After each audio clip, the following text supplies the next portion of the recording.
Hello and welcome back to the Desert Heat Sports Podcast. I am bringing this show to you on a Monday night, getting that late recording in after I know I said again I was going to record on Saturday, I know, but I wanted to wait until March Madness, the brackets were set. I know, not a very good excuse, but it's the truth. Sorry though. So this week, I want to get into some of the topics. So this week I'll talk about the change of the direction the Seahawks are making. I want to talk about why LeBron doesn't care about getting a high seed in the playoffs anymore and how the playoff system kind of rewards that. And I want to get into my mock draft that I've spent a good amount of time writing. And I'm going to get into Tiger Woods' return to golf and how good that was. I'm going to get into the March Madness brackets, obviously, and I'm going to get into some bets because I'm the betting champion, don't forget it. Now, to start off, I want to talk about the Seahawks change of direction. This week, they got rid of Michael Bennett and Richard Sherman, and this all but marks the end of the Legion of Boom. But this does open up the Seahawks for some interesting moves this offseason.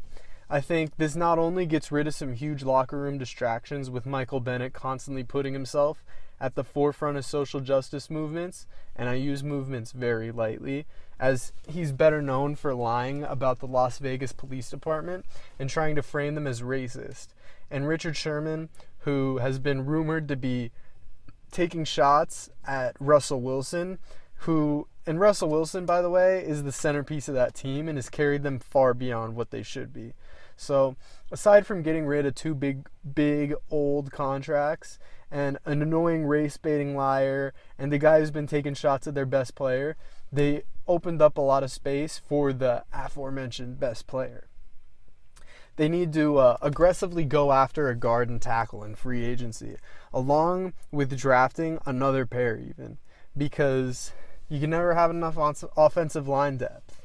Now, the Legion of Boom is old, and I think that's obvious by now. And they're going to go nowhere if they don't start to protect Russell Wilson and get him help. And I think this offseason it's something we're going to see. So, with this new cap space that they have, I'm going to predict that they go after Justin Pugh, who was formerly a guard for the New York Giants, and Nate Soldier, if he's available. I do think there's a high possibility that the Patriots come to an agreement with him or franchise tag him if they're still able to. And I think it could go either way. There's other guard prospects, or free agents, but there's not many other tackles out there right now, only via trade. So we'd have to see what they can do in that realm. But overall, I think those are their two best options because Justin Pugh won't be the most expensive guard on the market, but he's a very good one. So I predict they look for something in the cheaper area, but they do go for someone who is relatively high priced. Now, the next interesting piece to this situation is what the future for Michael Bennett and Richard Sherman will look like. Now, for Bennett, I think this looks like a really good fit for him, as he's going to an absolutely stacked front, and he won't have the same pressure as he did in Seattle to be the big producer on the defensive line, which bodes well for him, especially as he's getting older. On the other hand, though, this makes me think that there's no way a team would give up a great player for a fifth rounder and a no-name receiver. So he must have shown some kind of age last year that the Seahawks coaching staff saw. And now, because he must have shown some age, like I said, because there's no way that his contract was an issue, because while it's not small, it's not gigantic either. So that raises some definite questions. Now, that brings me to the Eagles side of this, where I think it's clear now that the Eagles see themselves as the new Patriots and have largely modeled themselves after them. So you can see they have their franchise quarterback. They're trying to use the stable of running backs approach. They're big on the defensive front seven. They each have a free safety who makes plays. And not to mention, and I think this is the biggest part, is they keep talking about this culture and how their culture is good enough to overcome, which definitely brings comparisons to the Patriots with the Patriots way. Obviously, everybody knows that. So the Eagles see themselves as the new school Pats, and they think that their culture is good enough to keep an outspoken player like Michael Bennett quiet. But one thing I don't think they're thinking of, though, is that their fan base is nothing like New England's. That fan base won't put up with any garbage that Michael Bennett does, whether it be lying, race baiting, attacking the QB, passing off the blame to other teammates, or whatever else he does. That fan base is going to go after him. They're going to make themselves heard, and they're going to hold him accountable, which they do with any other player, which I think in the end is going to be not only a huge problem for Bennett, but the team as well. So my overall prediction is that the Eagles culture isn't Patriots level like they think it is, and Bennett goes back to doing his usual moronic ways. The fans don't like him, and he ends up leaving at the end of the season. So next, we go into Sherman, which I think it is a little easier because he has less complicated problems, and he's definitely more mature. Sherman,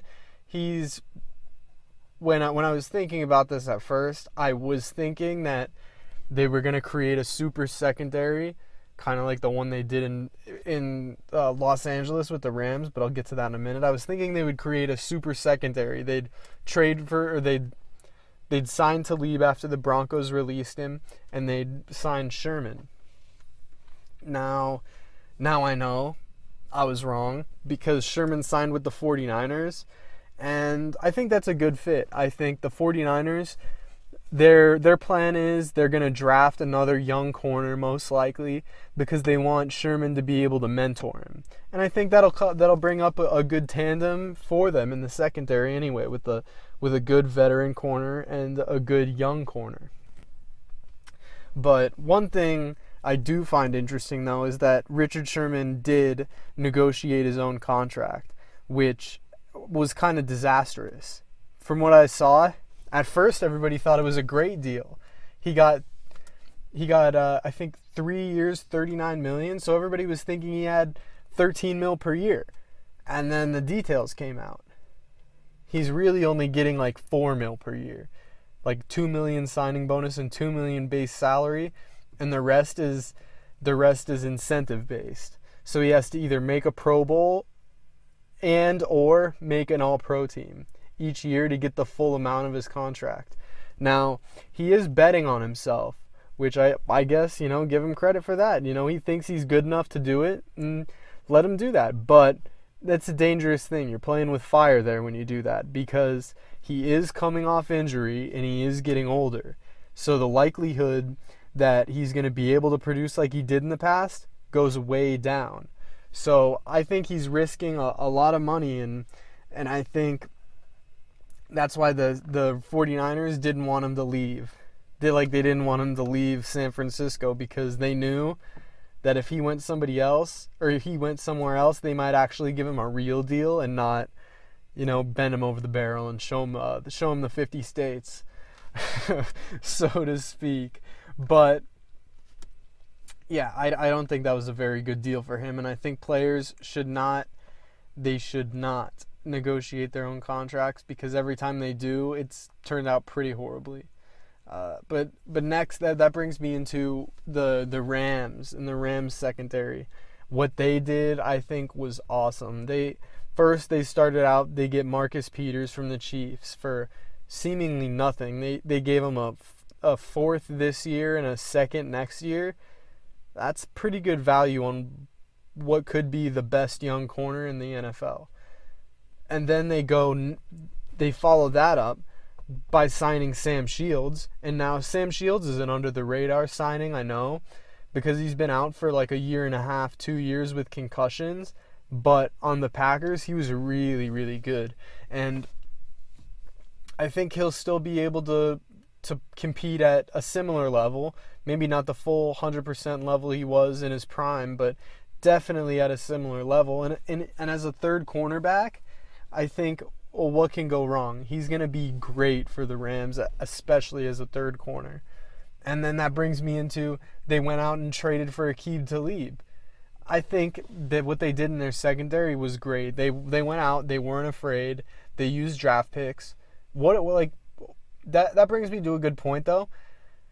They used their draft picks and they got great value out of it. Because those draft picks they gave up, what are the odds that the draft picks they gave up are going to turn into the next Marcus Peters, the next Aqib Talib, etc., etc.? Not a very good chance. So them making those trades and banking on the present rather than the future, I think it shows where the team's head's at, and I think it's going to pay off for them. So they boosted the secondary, and that opens up the window, because they still do have a lot of money. That opens up the window for free agency, where they can get another pass rusher to put alongside Aaron Donald. They can get Dontari Poe, who will be out there. They could get Sheldon Richardson. They could get Muhammad Wilkerson. They could get tons of guys. Anybody really matching with Aaron Donald is a pretty good duo, especially guys like that. So they're in luck. I think they'll add another guy who will help them out, and I look forward to seeing that, because I think the Rams are going to be a force to be reckoned with next year. Next, that brings me in. Oh yeah. Before I move on, the Browns trades. I think the Browns trades were really interesting, because first of all, gotta mention, I was sad to see the Packers traded Demarius Randall for DeShone Kizer. No idea why they did that, but I have to say, at least they did move up to the first pick in the 4th and 5th rounds. So they got some value, I guess. I mean, it's the 4th and 5th round. I don't know that you can expect too much from it, but they get DeShone Kizer. I guess he'll compete with Brett Hundley, whatever. I'm more excited to see this from the Browns' point of view. They got a former Packer and ASU prod, aka a beast player, ASU prod if you didn't know. But they moved him from corner where the Packers had him, and they're going to play him at safety. And I think that forms a really good tandem with Jabril Peppers. So they'll most likely run Demarius Randall at free safety and Jabril Peppers at strong safety, and I think that's a really, really good playmaking tandem at safety. I think they won't be the best safety duo this year, but in the upcoming years, as long as they keep them signed, I think those are two really good playmakers, and I think that they're gonna really progress together, and I think they'll be very, very good soon. Now, the other trades they made, they get Tyrod Taylor from the Bills. This shows that the Bills, because you combine that with the trade they did earlier today, moving up to the number 12th pick, I think that shows that they're ready to move up again and get a quarterback in this year's draft. So they get rid of Tyrod. The Browns now have an actual quarterback. They don't have a sophomore QB from Notre Dame who really shouldn't have went out. They don't have Cody Kessler or a former wide receiver playing quarterback. No, they're good now. They have an actual quarterback in Tyrod Taylor, and on top of that, they added Jarvis Landry. Now, people are going to say, oh, why didn't the Dolphins get more for Jarvis Landry? Well, that's because the Dolphins had little to no leverage at all. They signed Jarvis Landry to the franchise, to a franchise tag, meaning they only had him for 1 year. And that's all they could do, because their cap situation is the worst in the NFL right now. They have no space at all. So they couldn't re-sign Jarvis Landry even if they wanted to. So that takes away a lot of their leverage. And to add to the fact with the franchise tag. So they have him for only 1 year, and they can't sign him long term because they don't have the money to do so. So trading him was really their only option, And the Browns saw that. They took it. They got pretty good value on him because their expectation is they're going to re-sign him. So now they have a wide receiver trio of Josh Gordon, Jarvis Landry, and Corey Coleman, which is going to be really, really cool to see because those guys are really good players. Corey Coleman is too, as long as he can stay healthy. But we haven't been able to see that yet because he's been injured most of his career so far. So that's that. I think the moves that have been made have been really cool. And like I said in an earlier episode, somebody said earlier this year that this NFL offseason would be very similar to an NBA offseason. And it's already shaped up like that.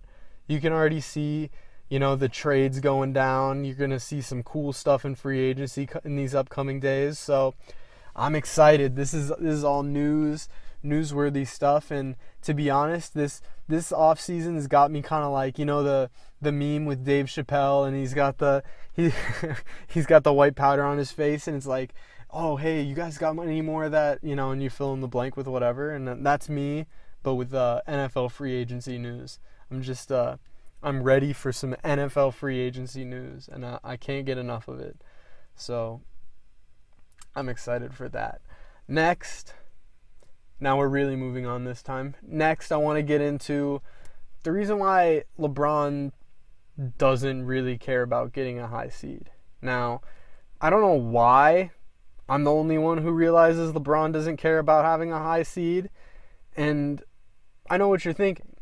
It's not about the rest, because he's played in every game this year. If it was about the rest, he'd be taking more days off. And I don't think it's because his team is bad either. His team's pretty good.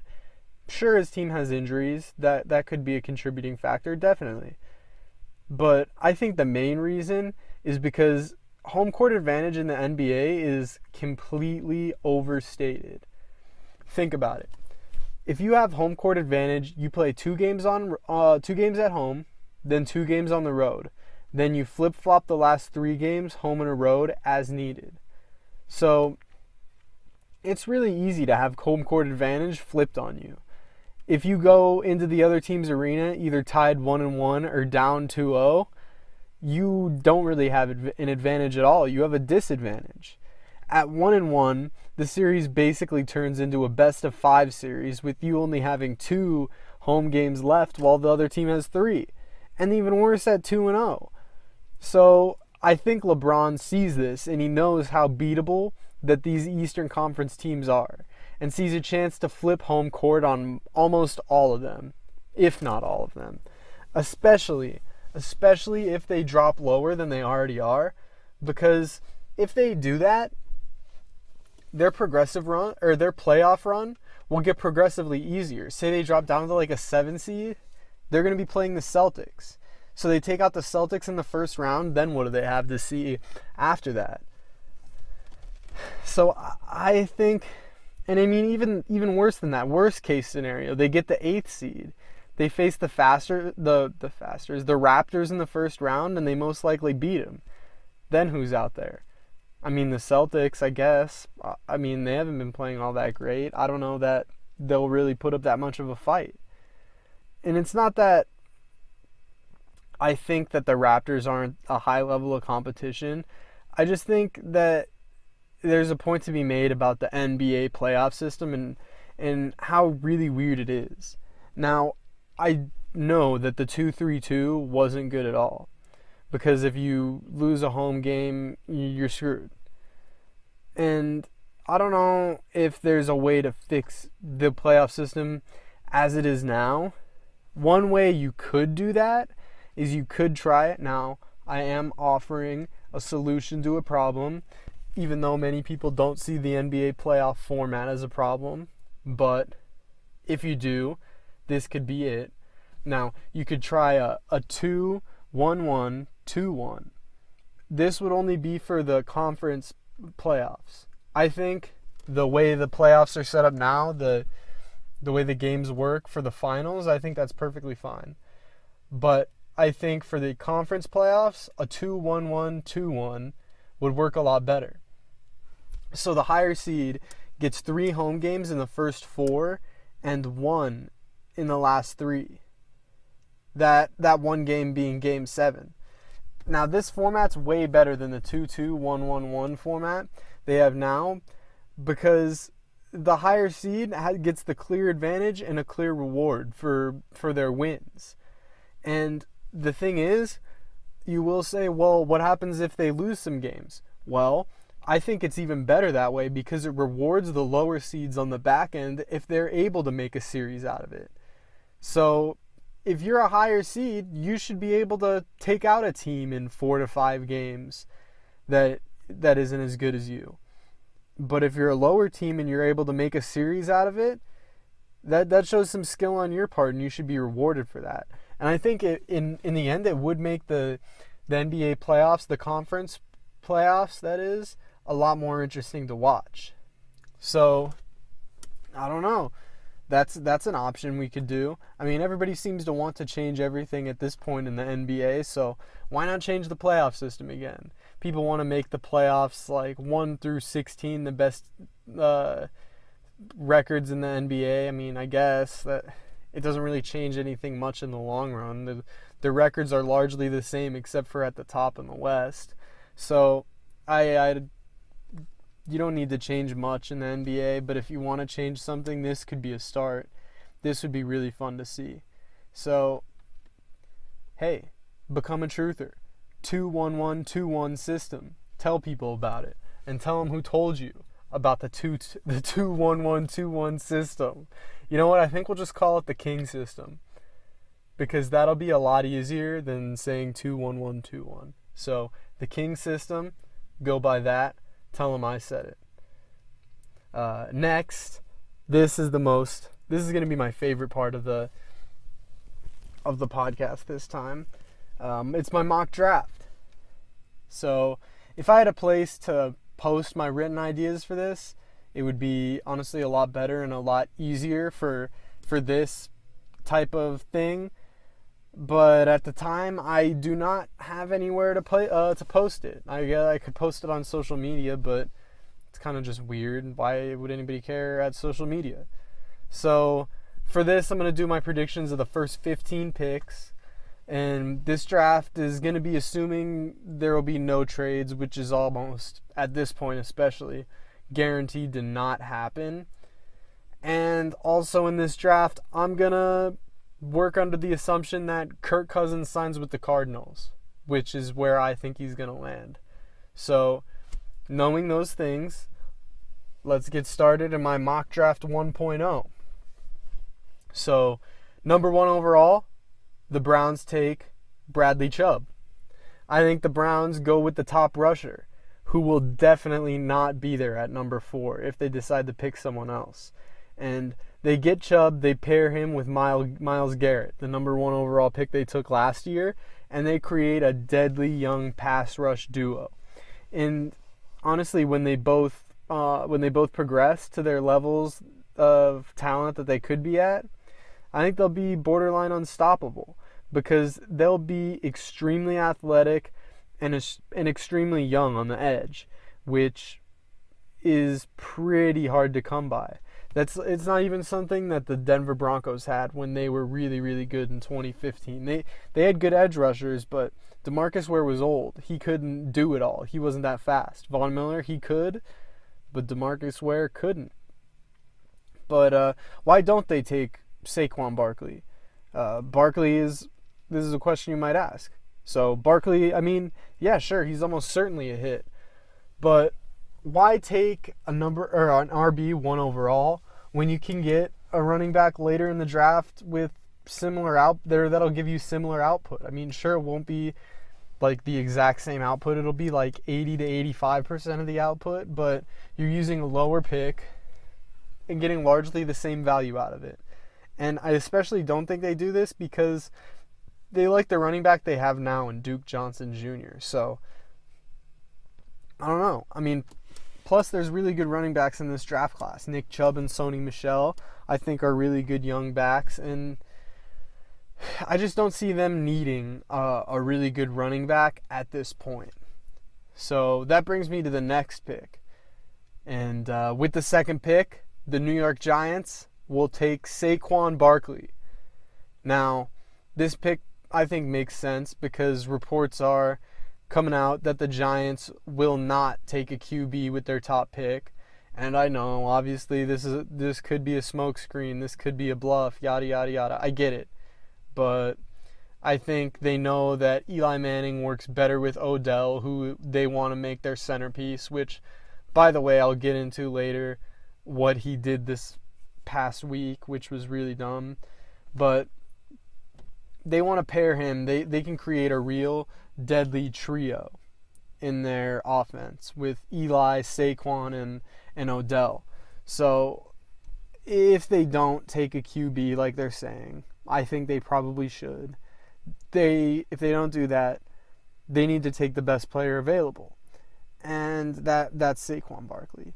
And to be honest, another good point on this is that Eli hasn't really had a good running back since Tiki Barber. So this could be a match made in heaven for Eli's last years while they're trying to find the bridge. So now, with the third overall pick, the Indianapolis Colts will take Quentin Nelson. Now, I think this pick is sort of a no-brainer. Andrew Luck hasn't played for almost 2 years now because the Colts have refused to get him protection. So hopefully they learn from their mistakes and they'll finally get him some guys that can block up front. And who better for the job than the absolute best pass protector and best lineman in this draft? Quentin Nelson dominated people at Notre Dame this year, and nothing on tape shows that he won't be able to do that in the NFL. I think the way he uses his leverage and the footwork he has, I think that transfers over very well. Now, the one knock people do have is he's a little slow on pulling, but for a mainly pass pro guy, he's one of the best you can get. So I think this is a must pick at number 3, and I think the Colts will choose him here as long as they choose not to trade down, which is definitely a possibility. It's definitely within the realm of possibility that the Bills try to trade up here and get Sam Darnold before the Browns can with their 4th pick.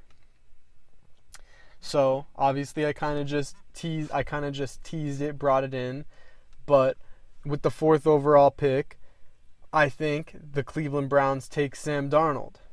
Now, the reason why, what are the 2 things you need to win a football game? You need people who hit the quarterback. They already got that, check. And they need someone to play the quarterback position. Now, check again. USC quarterbacks have been notoriously bad in the past. And honestly, I do see that bringing up a little more risk because of the way they panned out in the past. But Darnold, I think he seems to be a little bit less risky. He differently from the past USC quarterbacks, he hasn't had the same level of talent around him as those quarterbacks did. So I think Darnold will be a very good quarterback in the future, and they'll definitely be very, very happy if they can walk away with Chubb and Darnold at this point in the draft. Moving on, with the 5th overall pick, the Denver Broncos select Josh Rosen. Now, I think the Broncos would most likely trade down with, again, I'll say the Bills probably. If the Bills aren't able to get the 3rd pick from the Colts, this is the pick they'd trade for. But if they do decide to make the pick, I think they choose Rosen. And now I know last week I told you Josh Rosen is the next Jay Cutler. But that's because he is. Now, who do you think drafted Jay Cutler originally? The Broncos. It's a match made in heaven. They're the Jay Cutler magnet. Now, the other reason, though, on a serious note, John Elway hasn't been good at drafting quarterbacks whatsoever. And I think if he makes this pick here, which is the most likely pick, I think, for him, he misses again. And again, this is in the mindset that he doesn't get Kirk Cousins for the Broncos, who I think, and I'm projecting for this draft, to go to the Cardinals. So here I have the Broncos getting Rosen. Now, with the 6th overall pick, I think the New York Jets select Josh Allen. Now, you think now who could make a worse pick than the Broncos just did in the draft, and probably the worst pick in the draft overall? Yeah, that short list would only include 2 teams, I think. The Browns and the Jets. 2 teams that could screw up the draft beyond belief. And the Jets would be the right pick in this one. If they take Josh Allen here, they are making a gigantic mistake. And that's who I think they take. It's a terrible pick, and it's a total Jets thing to do. It's a total Jets move. I think people are in love with his arm talent and the way he can fling the ball down the field, and they're going to see him fling the ball into the other team's arms a lot of times. So you can get excited for that, I guess, Jets fans. So now with the 7th overall pick, I think the Buccaneers take Minkah Fitzpatrick. I think they take Fitzpatrick and pair him with TJ Ward in the secondary to give him a really mean safety duo. Another pick they could go with is Denzel Ward, or maybe even one of the pass rushers, but I think the best value they get here is the most versatile guy left on the board, to be honest. The Alabama prod, Minkah Fitzpatrick. He was really able to do it all at Alabama. He even played some corner. He's really, really versatile. He can go into the box. He can cover. I think he's one of the other can't-miss players, along with Saquon Barkley and Quentin Nelson. I think those guys are some can't-miss guys. They'll be good no matter what. Their floors are very high. So with the 8th overall pick, the Chicago Bears select Denzel Ward. Now, I think the Bears go with Denzel Ward here to pair with Kyle Fuller, who they just applied the transition tag to.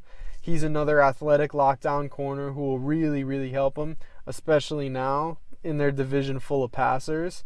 I think another reason they make this pick is because they don't really know what they're getting out of Kyle Fuller. Kyle Fuller hasn't been able to stay healthy in his career that much, so he could be somewhat of an insurance plan. So look for the Bears to take Denzel Ward or maybe another corner they like. I think it's Denzel Ward in the 8th with the 8th pick. So moving on to number 9. With the 9th pick, I think the San Francisco 49ers select Mike Hughes. The 49ers with this pick, I think, make it back-to-back cornerbacks and address one of their bigger needs. Now, I know they just got Sherman, but like I said earlier, I think they take another corner to pair with Sherman to, kind of learn under his guidance, his tutelage. And especially they need one because they're in a division with, in my prediction, really good passers. It'll be a division, the NFC West will. It'll be a division with 4 great QBs. They'll have Russell Wilson, Jimmy G, Jared Goff, and Kirk Cousins, if my predictions are correct. So Mike Hughes is a must addition for them. Now, Mike Hughes isn't only good at covering. He was a good cover corner. He could cover. But another thing he was good at is run support. He was one of the better run supporting corners in college football last year. And I think the 49ers will really like that. Now, next, with the 10th overall pick, the soon-to-be Las Vegas Raiders select Marcus Davenport. Now, I think the Raiders get him to pair up with Khalil Mack and get that lethal pass rush duo. That pass rush duo I was talking about earlier with Myles Garrett and Bradley Chubb, that one's deadly, but this one could be more deadly. Honestly, Khalil Mack with Marcus Davenport. I mean, Davenport is pretty risky because he's so raw, but I think if he learns from Khalil Mack, it'll make the transition a little bit more smooth and seamless than it would be otherwise. So I think Gruden does the smart thing and gets that lethal pass rush secured. Next, with the 11th overall pick, the Miami Dolphins select Vita Vea. Now, I think that the Dolphins, they obviously now, with the news coming out that they're going to release Ndamukong Suh, they're going to need some guys up in the interior. They do already have a very scary defensive line for next year with Cameron Wake and Robert Quinn manning the edges. So they're going to need a guy back in the middle since Suh's gone. And I think they take Vita Vea. And with Vita Vea, if he pans out, I mean, there might not be a more scary defensive line in the NFL. I mean, outside of the Eagles and not many other teams, to be honest. That could be the second scariest defensive line in the NFL. So the Vita Vea pick, not much could go wrong there, I don't think. Next, with the 12th pick, I think the Bengals, this is obviously before I knew the Bills traded for the pick, but for now, mock draft 1.0, it's going to stay the Bengals. The Bengals select Connor Williams. Connor Williams, if you don't know, is a tackle for Texas. And I think, obviously, I said this before, they needed better line play, and they needed it really badly. Since they lost Andrew Whitworth, they were one of the worst in the league. And getting a tackle is a step in the right direction for him, which is something they already did. They got Cordy Glenn, who they think is better than any prospect they could have gotten in the draft. So more power to them. They did what they needed to do, and they got the tackle. So next, with the 13th overall pick, the Washington Redskins select Roquan Smith. I think with no top corners left at this point, the Redskins have to go for their Zach Brown replacement in the middle. Zach Brown, for those of you who don't know, was their middle linebacker last year. He was top 5 in the NFL in tackles, and they're going to need someone to replace him because I don't think they're going to be willing to dish out the money to keep him. So, I mean, and also I think with this pick, though, they make their front seven more deadly than it was before because Roquan Smith is definitely more athletic than Zach Brown. Even though Zach Brown did have a nose for the football, he could get down and fill gap. So I think they get younger in the front seven, which is good. They get cheaper. They get more athletic. And I think that bodes well for the Redskins, who actually had a pretty good run defense last year before they got absolutely decimated by injuries. So, without further ado, the most important pick of the draft, the moment you've all been waiting for. With the 14th overall pick, the Green Bay Packers select Tremaine Edmunds. I think the Packers, right here, they go with the most versatile player in the draft, but that doesn't come without the cons. The cons are, he's really, really raw. He's even more raw than Marcus Davenport. And the thing is, that could be because he's only 19. I think, though, while he is young and raw, Mike Pettin is a skilled defensive coordinator, and he'll be able to progress him very well and use him in his system to a T. Because the system that he's employing is similar to the Patriots, where they run multiple fronts. They'll run 3-4, they'll run 4-3. You know, they'll really use different fronts. And Tremaine Edmunds is a bigger linebacker, really fast, so he can play multiple positions. He can play both formations. So that would be a good pick for them. Now, with the 15th overall pick in the NFL draft, and the last of my mock draft for now, the Arizona Cardinals select Calvin Ridley. Here, I think the Cardinals go out and get the Larry Fitzgerald successor and give Kirk Cousins another weapon who, like I said before, I'm going to make it clear, I think is going to the Cardinals. This pick is definitely contingent on whether they get Cousins. Because if they don't get Cousins, I think they go after Baker Mayfield and they sign another free agent in the offseason so that Baker Mayfield can sit for a few games, or for the season at least. So that wraps up my mock draft, and it's how I see it going. I think obviously there's been trades already, and there's bound to be more. There's definitely going to be more. So be in store for some change next week or the week after. I'll update, most likely the week after. I'll update it again because I want to see how everything in free agency plays out. So next week may be too early. I don't know. We'll see. So that's my mock draft for now. I'll go over it one more time. We got 1, Bradley Chubb, 2, Saquon Barkley, 3, Quentin Nelson, 4, Sam Darnold, 5, Josh Rosen, 6, Josh Allen, 7, Minkah Fitzpatrick, 8, Denzel Ward, 9, Mike Hughes, 10, Marcus Davenport, 11, Vita Vea, 12, Connor Williams, 13, Roquan Smith, 14, Tremaine Edmonds, 15, Calvin Ridley.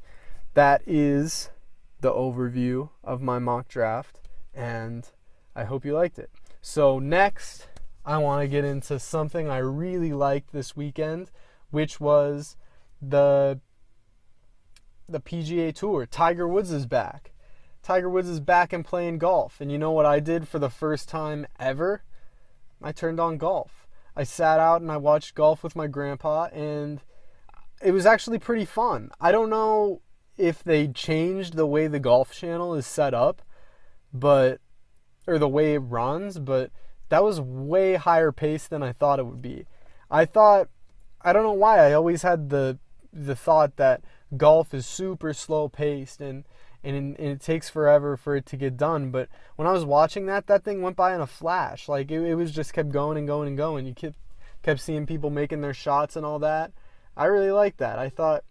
I think the way they do the Golf Channel now is really interesting, and it kept my attention for sure. So thumbs up to the Golf Channel for doing that, and another thumbs up to Tiger Woods.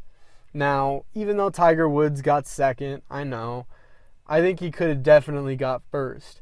You could see he's still trying to get used to. I think he's definitely back in his rhythm, but you could see that he's still trying to get used to not being able to play how he did in the past. You could see he wasn't able to get as much power out of some of his swings, and he didn't have his accuracy down to a T like he used to on the putting green. But I think that'll get better over time. I think he'll win a tournament very, very soon. I think we'll see maybe in the next 2 to 3. I don't know. And I definitely think he'll compete in the Masters this year, which will be a ratings boom for golf. So they're very, very lucky. Sponsors on there are very, very lucky that Tiger Woods is doing well again, because that was the most exciting -9 I think anyone's ever seen. His shot on the 17th hole on the last day, that putt was crazy. People went insane. People just love Tiger Woods. Tiger Woods is one of the most famous athletes of all time, and I think it's hard to dispute. He moves the needle more than any other athlete out there right now, I think. And it's weird to say, because some people might be like, well, I don't really care about golf. But when Tiger Woods is on, people turn it on for some reason. I did too. I was so interested by it. I think, and especially because people want the redemption story for Tiger. I think Tiger Woods is a really likable guy, and people want to see him come back. I think once he wins a tournament, it might go down a little bit again, or it could build back up and go even higher. I don't know. But I think Tiger in golf is a good thing. It's fun to watch. I think once he gets, like I said earlier, once he gets more used to this new style of play he has, he'll really clean up his play. He was doing really well. The third day, he was, I think, tied for first, or he was I think he was second, actually, at the end of the third day. And he had some good opening shots on the final day. he just couldn't clean it up on the green. He missed a couple of putts that he knows he should have made, and I think that just comes with, like I said, more experience. I think Tiger Woods is back, and I'm ready to see him go out and do major things. But back to my point that I wanted to talk about more, but I got off topic because I'm bad at that.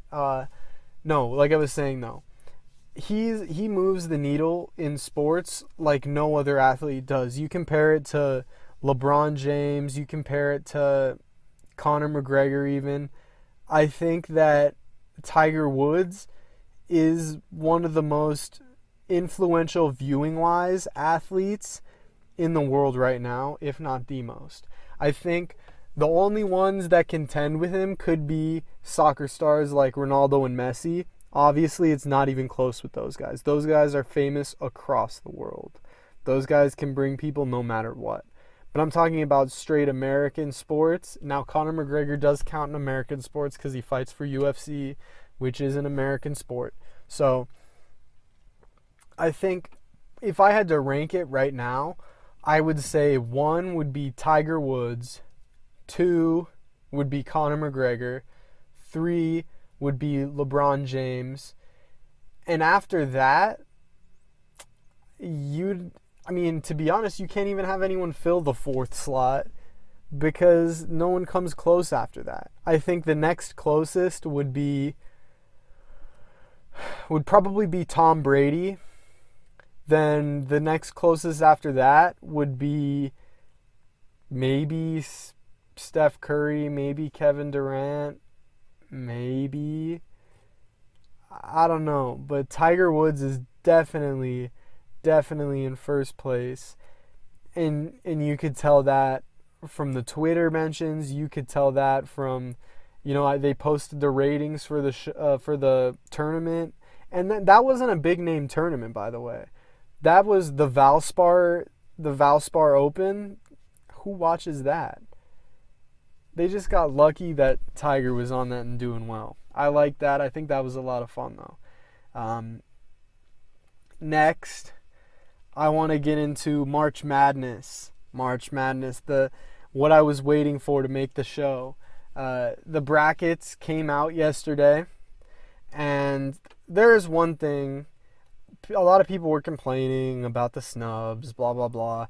I don't care. ASU got in, and you can bite it because ASU got in, and I don't care after that. But I will say, though, I think USC should have been in over UCLA, and I think that St. Mary's should have been in over Syracuse because those teams were so much better, so much better. I don't know about USC being so much better than UCLA, but St. Mary's was definitely a lot better than UCLA and Syracuse.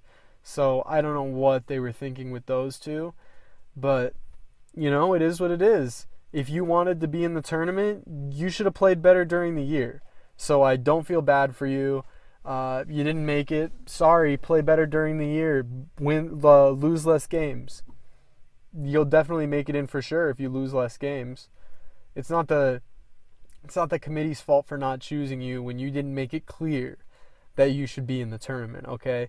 So don't go out there complaining about how you didn't make it because the committee's rigged, all this stuff. It's not rigged. They chose who they wanted to choose. They chose who they thought are the best teams. And it's not their fault if your team didn't make it clear enough that they are the team that needs to be in the tournament. Not their fault.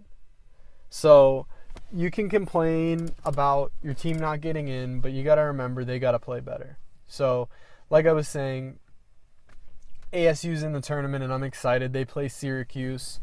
That should be a good game. Now, I do have a prediction. I think that, like I said before, ASU will play a lot better without the Pac-12 refs. I think the Pac-12 refs they didn't let him get to the line as much as they should have, which was really it really put a kibosh on kind of what they were doing, because when they were doing well, they went to the line a ton. And I think once they they change it back, or well, not really change it back, but once they're able to get those calls again, I think when their trips to the free throw line go up, their chance of winning goes up, because they become a lot better of a team, because teams have to respect them in the paint more, and they can't just cover their three shot, which they were doing. I think they have a good chance. I do think, though, that if they have to, they'll win their first two games versus Syracuse, and then I think they'll beat TCU. The thing is, though, when they come up against Michigan State, and that brings me into another topic, but let me finish this. They'll have to face Michigan State, which is it's honestly one of the worst matchups they could have in the entire tournament. The Michigan State, they have some of the best big men in college basketball, so it'll be tough. The ASU gets dominated by big men. They get dominated on the boards, so I don't see a way they can beat Michigan State. I think they'll beat Syracuse. I think they'll beat TCU, but against Michigan State, we'll have to see. That brings me into the next thing I wanted to talk about, though, is how they kind of blew the conferences or the divisions for the bracket. The Midwest bracket is so much better than all the other brackets. They have Michigan State, Kansas, and Duke in the Midwest bracket. How are you going to do that? Not to mention, so I'm going to name the top 5 teams they have in the Midwest. They have Kansas 1. They have Duke 2, Michigan State 3, Auburn 4, Clemson 5. That's a tough division. Then you go and you look at another division. Here's the East. Villanova 1, Purdue 2, Texas Tech 3, Wichita State 4. Is that even close? No. Then you get the West. The West is a little bit closer. This one's tough. Not as tough as the Midwest, though. The West, though, Xavier 1, UNC 2, Michigan 3, Gonzaga 4. That one's pretty tough, too. I think the Midwest is a little bit harder, but still, that's pretty tough. Next, last one, the South. UVA 1, Cincinnati 2, Tennessee 3, Arizona 4. That one, I think it contends with the West for number 2, but I think I'll give the nod to the West. I think the West is a little bit harder than that. UVA and Cincinnati are really, really good defensively, but they're lacking a little bit on the offensive end, so they do have some flaws. I think teams like UNC and Xavier, very, very hard to beat. I think teams like Duke and Michigan State, very, very hard to beat in the tournament. So I think if you got stuck in the Midwest, you're a little SOL, because those are stacked. Those are stacked divisions. I think if ASU were to try to make a run, their best chance would be probably to try to come out of the East, honestly. If they were 11 seed in the East, they could do it. They'd have to face Florida 1, which is a 3-point shooting team. It'd be a 3-point shootout. Texas Tech 2, if Texas Tech is able to beat Stephen F. Austin, which I think they will easily be able to do. And then, yeah, against Texas Tech, I think they could be able to beat Texas Tech, because people forget ASU is one of the only teams, if not, I'm pretty sure they are the only team to have 2 wins against number 1 seeded teams. So people are writing them off, but their non-conference play spoke for itself. They fell off in the conference. I think that has to do a little bit maybe with some of the matchups they had and some of the reffing. Maybe some of the rotations they had, some of the shooting, their shooting was off. I don't know. But their non-conference play spoke for itself. And on neutral courts, they were very, very good. And away, they beat Kansas by 10. So, I don't know. Look out for that. I think that's something that could be of interest in the in March Madness. For my bracket though, I have a bracket where I'm being a homer with my friends and I'm picking ASU to win it all. And I also have a bracket where I'm being more serious about it, being more thought out with my picks. And in this other bracket, in the real for real bracket, I have my Final Four as Xavier versus Cincinnati and Michigan State versus Purdue, with Michigan State and Xavier moving on and Michigan State taking the whole thing. I think Michigan State has one of the best coaches. I don't think he is the best. I think Roy Williams is a little bit better at North Carolina, but I think Tom Izzo is very close. And I think overall in the NCAA tournament, coaching is one of the most valuable things. Coaching and experience are two of the most valuable things in the tournament, and that's two of the things that Michigan State has. So my Final Four: Xavier, Cincinnati, Purdue, Michigan, with Purdue, Michigan State, and Xavier and Michigan State moving on with Michigan State taking it. I think that's an interesting Final Four. I mean, teams we don't really see that often. I think it'll be fun if that's the way it turns out. I hope ASU wins, obviously, can get up there, but not holding my breath for that. Send me your Final Four. Send me any brackets you have. I'd love to look at them. I love looking at that stuff. I love talking about what you think will happen versus what I think will happen. It's really interesting. That's all I have for that, though. Lastly, we'll get into my betting picks for this week. Like I said, the betting champ. My record now stands at 10-3 so far. Like I said, I'm a pro. Don't doubt me. I had 2 losses last week, though. Those being Golden State. I took Golden State minus 14.5 at the Nets, or versus the Nets.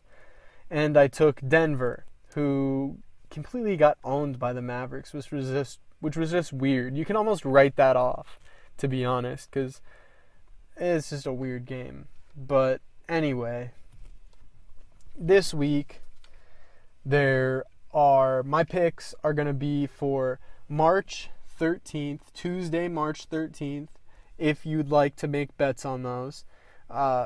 There's quite a few games tomorrow. The first one, Pacers.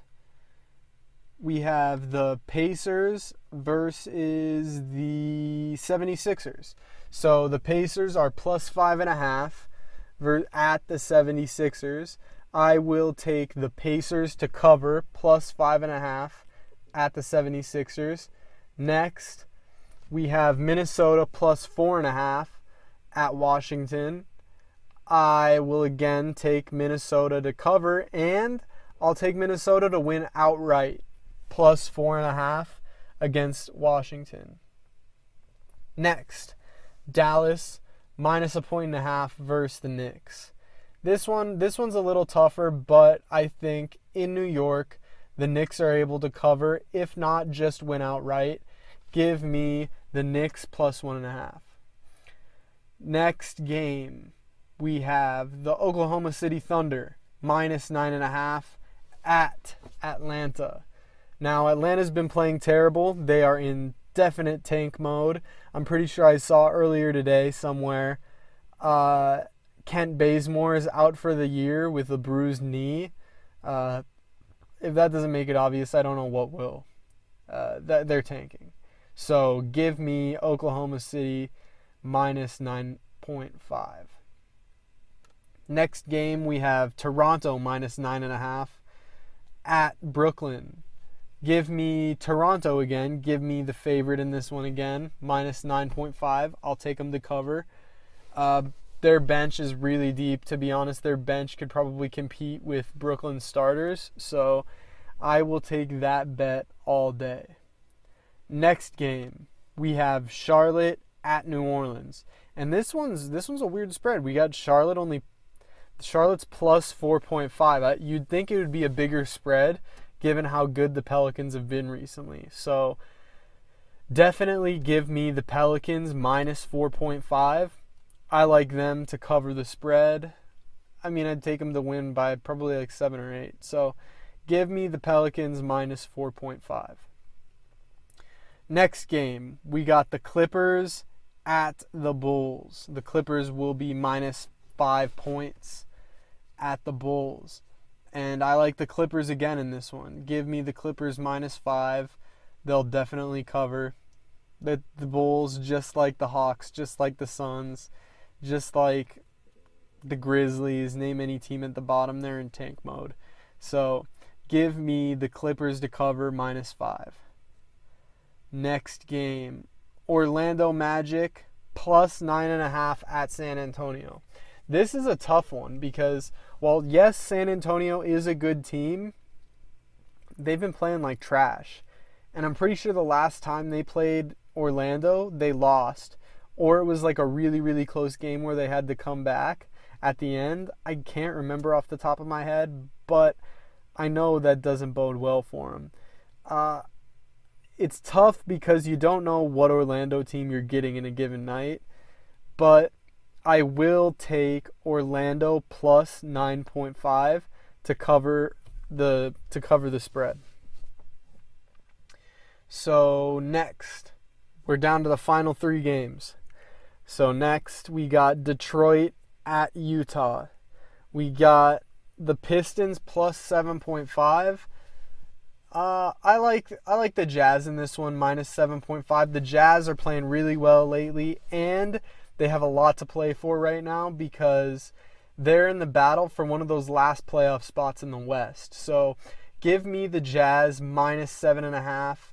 I would take that one pretty easily, especially because I think the Jazz play good defense and the Pistons won't be able to get many shots up, especially with Rudy Gobert taking on Drummond and Blake Griffin in the paint. I think the Jazz will easily cover, so definitely take them minus 7.5. Next game up, we have Cleveland minus 7 at Phoenix. This one, it's kind of tough too because I'm not too sure who's going to play. Rodney Hood could be back. Cedi Osman could be back. Phoenix isn't a team really trying to win right now, but you never know. They're a young team. They could come out and put up points if they have Devin Booker and Josh Jackson in. So it's a little risky to take Cleveland minus 7 to cover, but that's what I'm going to do. Give me Cleveland minus 7. I think they cover. Last game of the night. Denver minus 2 at Los Angeles Lakers. Give me the Lakers plus 2 all day. Have you seen what the Lakers have been playing like? They've been pretty good lately. They've been making their shots. They've been playing some good team D. I like the Lakers in this one plus 2. So overall, I think that's going to rake me in another good week. I think I'll have maybe 1 to 2 losses this week if I had to make a prediction. But that's not bad with how many games we just predicted. So give me that. I like my picks this week. Not bad at all. But that's all the time we have today. Those are all the things that I wanted to cover so far. I'm looking forward to next week. I'm ready to talk about what's coming up in free agency, who won in March Madness so far, yada yada, etc., etc. Please leave a like, leave a comment, tell me what you think, subscribe to watch more videos. Please watch the other videos too. I like making these. I hope you like listening to them. And this is the conclusion of episode 5 of the Desert Heat Sports Podcast. Please tune in next week. Thank you very much. Catch you later, ladies and gents.